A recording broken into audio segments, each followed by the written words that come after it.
Greetings and welcome to this session of Choices. We pray that you are safe and in good health wherever you are. Today, I want to take the opportunity to wish our own Reverend Asana a happy 50th birth anniversary. These days, birthdays have much more significance and importance because of what's going on around us. So we cherish you. We thank God that you're alive. We thank God for your contributions. And I want to take this opportunity to encourage those around us, those who are viewing, to be safe and value life. And to do so, please take the precautions. Please make the adjustments in your own life so that you, if you're younger than Reverend Tasana, you can make it to 50, not out. And he has done so by the grace of God and by leading the way in terms of taking precautions and being a responsible leader. So today, we want to encourage you to be responsible. And again, happy 50th anniversary, Reverend Tasano. Gentlemen. The last time we met, we have since we cited the number of deaths that we had as a result of COVID. Now it has been 1 week since we've last met, and we have had more deaths, in excess of 6 or 7 persons would have died since the last time. And so we're seeing on the graph, on the curve, how it is climbing, and this is something that we need to stem if we're really going to, have some degree of normalcy, some degree of settling in our society. So we want to plead again and to beg, if possible, for persons to adhere to the rules that would have been established, that would have been given to you time and time again, in terms of how we social distance, in terms of how we sanitize and wearing our face mask and what have you, so that we could stem the tide. We've also noticed that a number of males are dying in our society, and this must be cause for concern, because we know that, as God would have it, men supposed to be there to provide, to protect, to care and to share, and to function as men in society to bring some sort of balance. And so when that kind of leadership that is expected is not forthcoming, the society could be thrown into a further state of decay. And so we have to remember that we are a community. Even though we're a country, we are a community. Even the world could be described as a village, a global village. I think when COVID broke out, uh, someone said uh, someone said that it will not reach the Falkland Islands, because of where that island is positioned. And so it started as we were told in Wuhan, China. And then this thing touched every continent. And then somebody said that it will not touch this island because of where the island is. It's out in the sea. And you know what? They recorded their first they recorded cases. And so it speaks to the fact that whatever we do as an individual will impact other people, whether in a community or nationally. And this is what has been happening. And so we see people still, attempting to do different things as though we are operating in normal times. So we want to say, particularly to the men folk and to everyone, to be to recognize that whatever you do could impact the lives of other people. It is not just about you, it is about other people, because this is how this thing spreads.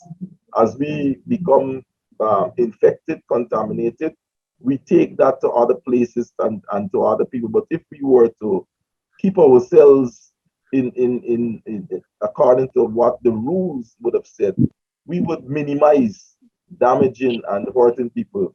Our children, again, we're going to say this, and that's why I'm saying we're begging you, we're pleading with you. Our children have not been able to go to school. It has been over a year since we've had proper school, and some people would have lost their jobs.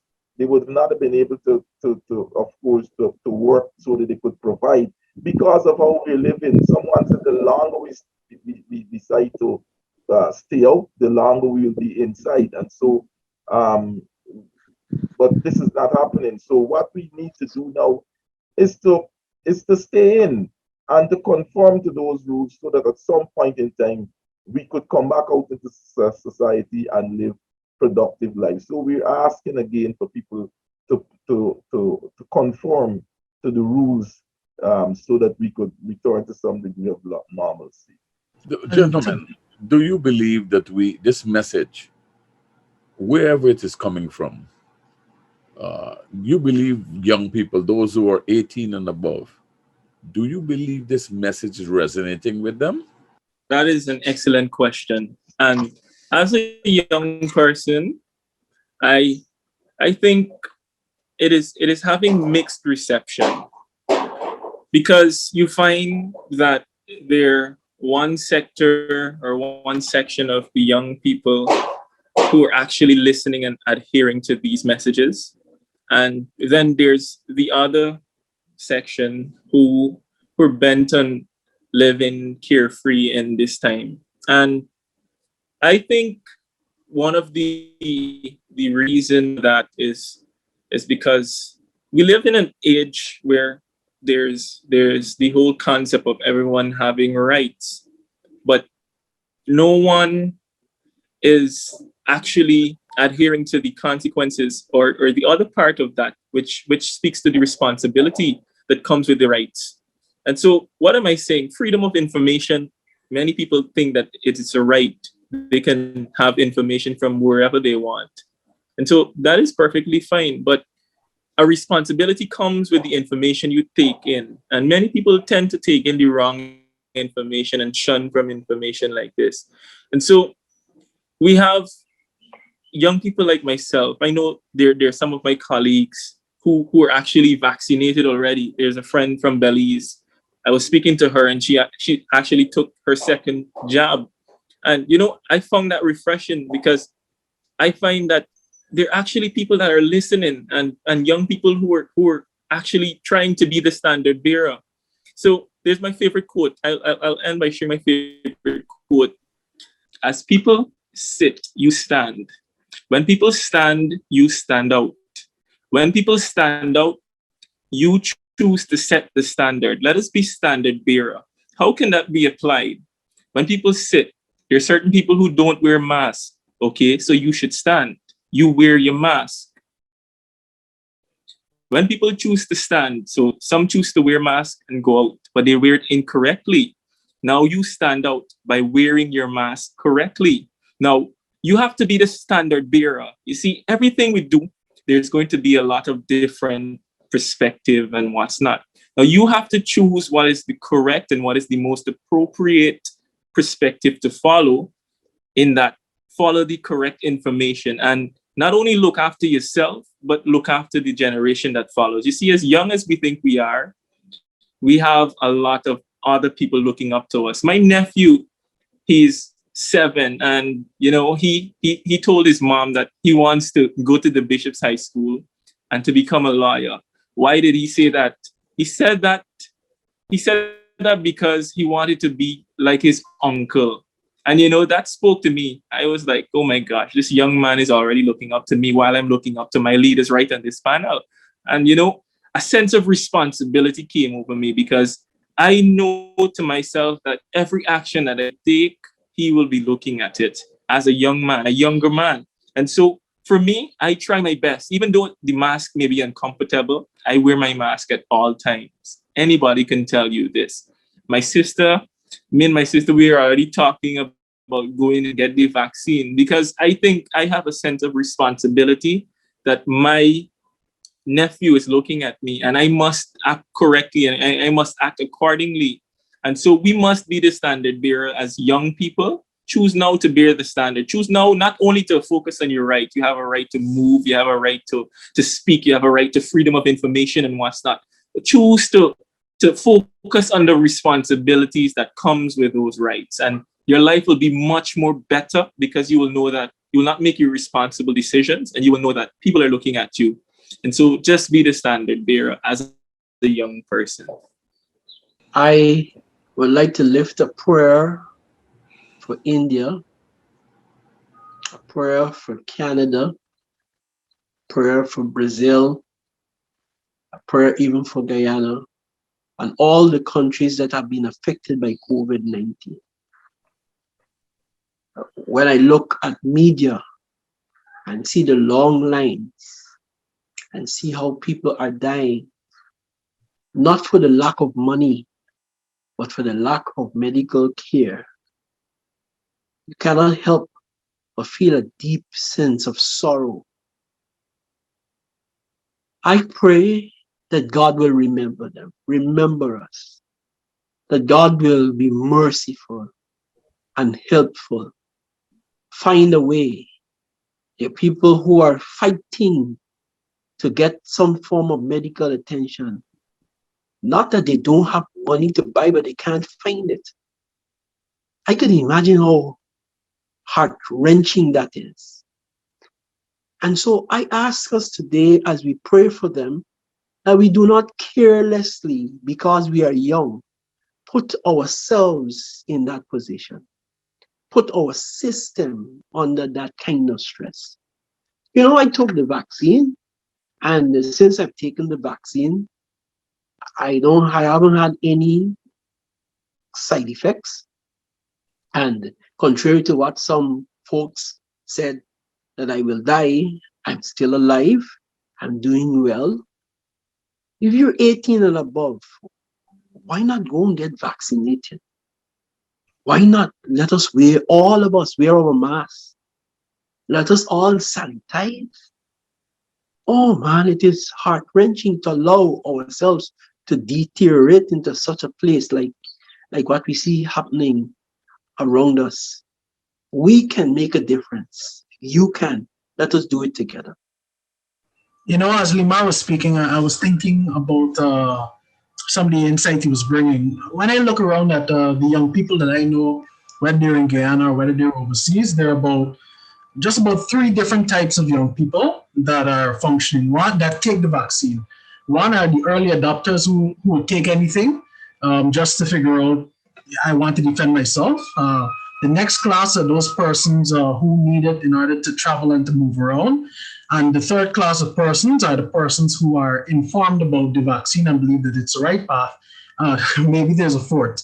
The fourth are those persons who are following the largest crowd. All right. So it's important for us to understand that the motivations for taking the vaccine, even though it might be the logical step, everyone has their own different thought process in rationalizing why they're taking it. So I think that the persons who are really promoting becoming vaccinated should consider, or promoting vaccination, they should consider the different mindsets of the young people that are out there and target them more strategically in order to engage them. Because some persons might not take the vaccine if you tell them to take it, but if you explain to them, you need to protect yourself, and this is one of the things that will protect you, some of them would act. Other persons, if you tell them, look, everyone along the East Bank has already taken the vaccine, or 40% of the persons from a specific community have already taken the vaccine, and you could be a part of that group. Sometimes that might be able to move the needle for them. So it's important for us to be a little strategic about how we're following this. And the other thought about how young people are reacting to this, I think that coming into this entire COVID era, we thought it was just going to be like a 2-week something. I remember somebody said something that they went to the supermarket and they picked up everything they're going to need for this thing. We're going to stay indoors for this quarantine and we'll survive. And then that 2 weeks turned into 4 weeks, turned into 6 months, and now it's over a year. So I think that the mindset, as was mentioned by Pastor Hudson and Pastor San earlier, the mindset is changing now to a point where persons are now getting into the groove of remote learning and remote working. So I don't think we're going back to the old normal. I think that we're evolving, and it's important to understand that in the future, we need to be able to exist. And taking the vaccine will eventually become one of those things that we will have to do. So, do what's best. Yes, Deacon Martin, we are not, I can say we are not going back to the old normal as we knew it before March 2020. I say that because there's an organization that I know of. They've already decided that their staff will not be going into the office anymore, only for meetings. They'll only be going there to conduct meetings when they have to do a large meeting. Other than that, they work from home. I know persons have asked, requested larger screens because computers, the screen is not that big. They've requested larger screens and so they can have one with a computer and another one as well, and they can work from home. So the point is, we're not going back to what it was. We need to adapt. We spoke earlier on another program about being innovative, about finding new ways of doing these things. And that's an example I just gave. Now, Deacon Martin and everyone on this panel and everyone who is listening and listening to us and looking, what is the opposite of that order that Deacon Martin spoke about being vaccinated? The opposite of that is chaos. We got a glimpse of it from Reverend Asano when he intimated and asked for prayers for the persons living in India currently. We're all seeing the news, or most of us are looking at the news, looking or reading, and we're seeing persons dying in the streets of India because of what? Lack of oxygen. Why? Because hospitals are being overrun. There's no space, there are no more beds. India has over 1 point something billion persons. Now imagine that. That is chaos, and that is just the first part of chaos. That is not the worst. It could be worse than that. So us in Guyana, are we waiting to get to that level when our hospitals can't take us in, and when we just go there and leave in the driveway and die? What are we waiting on? We heard males are dying. We need males. We need men to lead. Yes, you have to work. Yes, you have to earn. But are you going to earn? Are you going to risk your life to earn? Now, when you pass, young man, young woman, older folk, when you pass, what's going to happen to your family?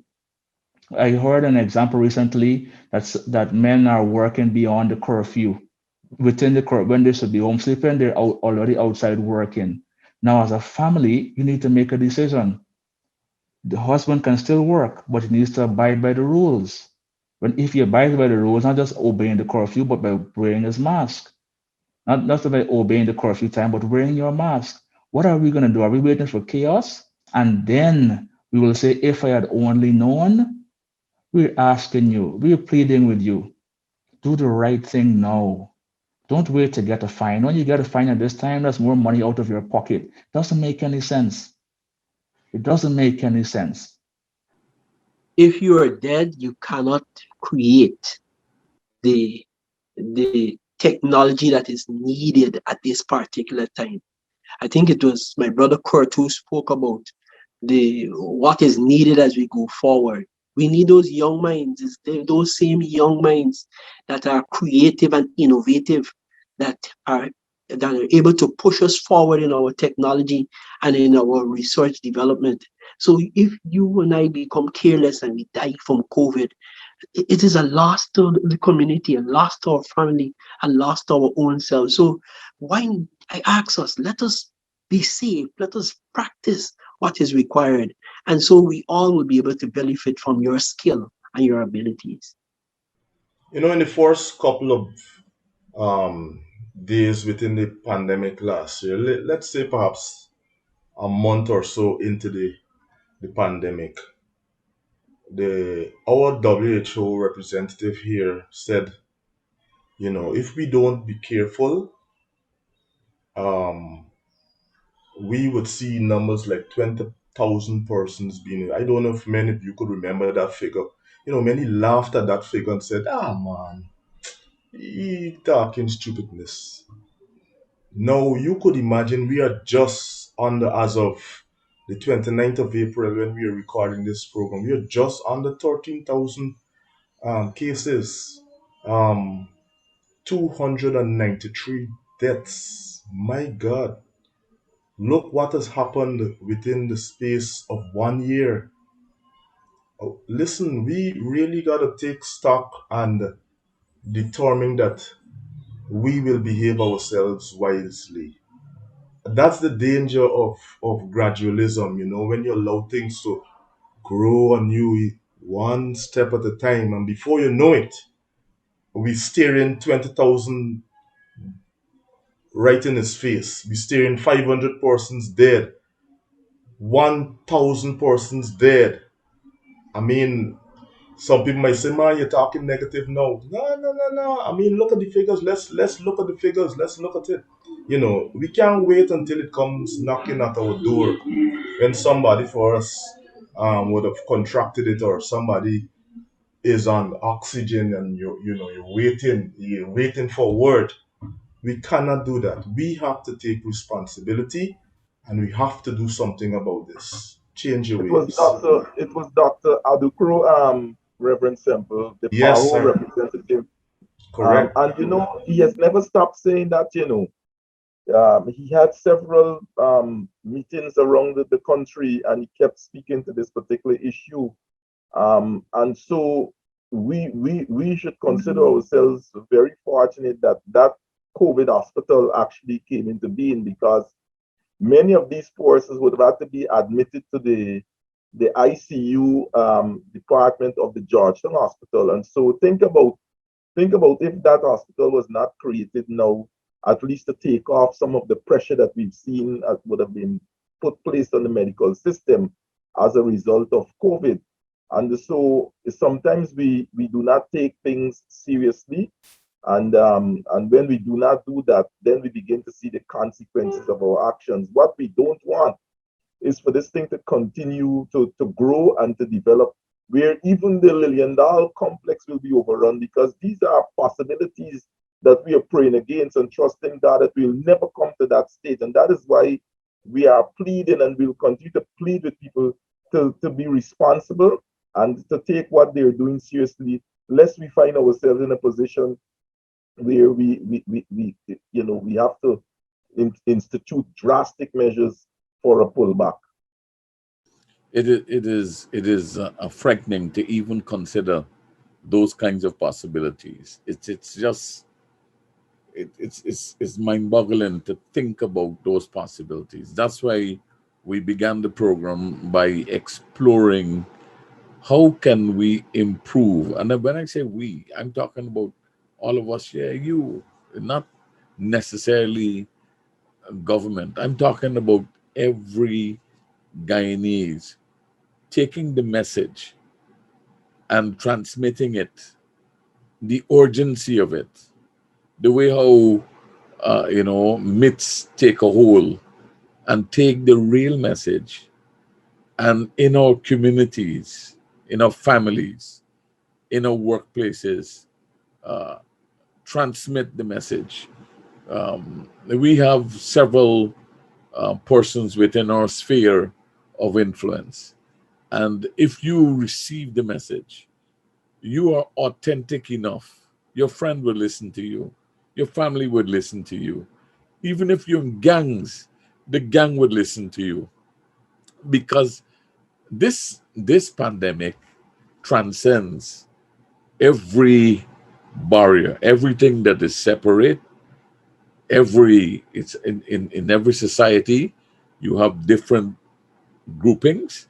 This pandemic has created a network that penetrates every conceivable group, whether it be religious, political, social, antisocial, whatever it is. This pandemic has got. So we have to find a way. We have to find a way that this message is credible, and we've got to get it. I would like to give two of the younger men the last 1 minute to conclude this program, Joshua and Pastor Paul. Thank you. I believe it is critical for young people to take stock of the reality. I found in my own experience that while young people for the most part, would sanitize and wear their mask. I think some of us still believe that what was said initially, in that, you know, young people can't get this thing, it's harder for them to get this thing. So we throw a bit of caution to the wind. But we are the future, and it is important for us to learn and take stock of what's happening around us. Look at India, and just look at the news daily, and protect yourself, and not become agents who carry and transmit this coronavirus by being responsible. Pastor Paul. Let us all choose life. Let us all choose to do the right thing. The man in the street, the housewife, the boss in the office, the government, civil society. Let us all work together to ensure we eradicate this virus. God bless you. Choose life. Let us choose to live as responsible Guyanese citizens. See you next week. God bless you. I'm Celacia on behalf of the set, reminding you that your whole life is the sum of your choices. God bless you.